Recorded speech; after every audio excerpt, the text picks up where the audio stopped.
Kinondena ni President Ferdinand R. Marcos Jr. ang paghataw ng bato ng China Coast Guard personnel sa mga tauhan ng Philippine Navy sa Ayungin Shoal. Ayon sa palasyo, nananatili ang pulisiya ng Pangulo na kaagad tugunan ng mga ganitong insidente sa pamamagitan ng diplomasya. Kaya naman hindi katanggap-tanggap at hindi nagustuhan ng Pangulo ang insidente.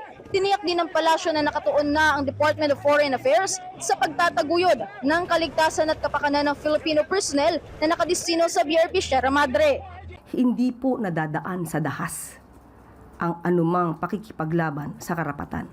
Hindi pinag-uusapan dito ang laki ng iyong teritoryo, ang lakas ng iyong puwersa, kundi pakikipaglaban sa katotohanan at kung ano ang iyong karapatan.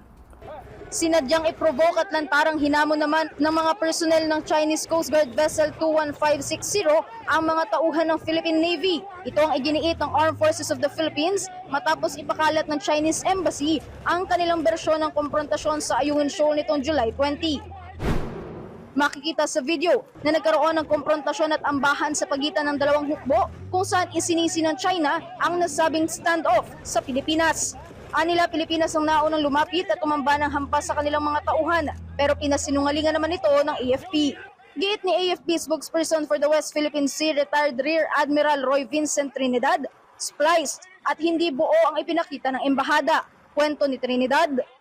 If they start from the very beginning, you would see that their boats came into close proximity of BRP Sierra Madre. In fact, part of the video you could already see that they were quite close to the ship, to BRP Sierra Madre. That is already a self-incriminating video at naipapakita naman doon sila ay lumapit. So yung action ng ating mga rubber boats was merely to drive them away. And it was non-confrontational, it was defensive in nature, it was within the rules of engagements. Dahil dito, dalawang personel ng hukbong dagat ang nasugatan. Ang isa ay nagtamo ng head injury, habang ang isa naman ay nagkaroon ng pasa sa kamay at braso. Yes, ito ay isang attempt nila na bumawi sa information space, sa information domain. Bakit? Bugbog sila, talunan sila. So a lot of events are transpiring that would bring the Philippines to a high moral ground. That would show that we are on the right track. So kailan lang bumawi sa narrative, that's why they came out with this. Na nag-backfire, I could say nag-backfire naman sa kanila ito. Kinondena na rin ng Department of Foreign Affairs ang insidente.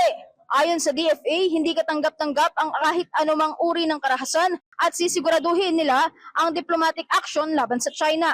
Tiniyak naman ng AFP at maging ng Department of National Defense na sa kabila man ng mga pananakit at panghahamak ng China sa Pilipinas at sa hukbo nito, patuloy silang magpapatupad ng kanilang mandato na protektahan at ingatan ang soberanya at teritoryo ng bansa. Bea Peniza ng IBC News para sa 13 sa tanghali ng Congress TV.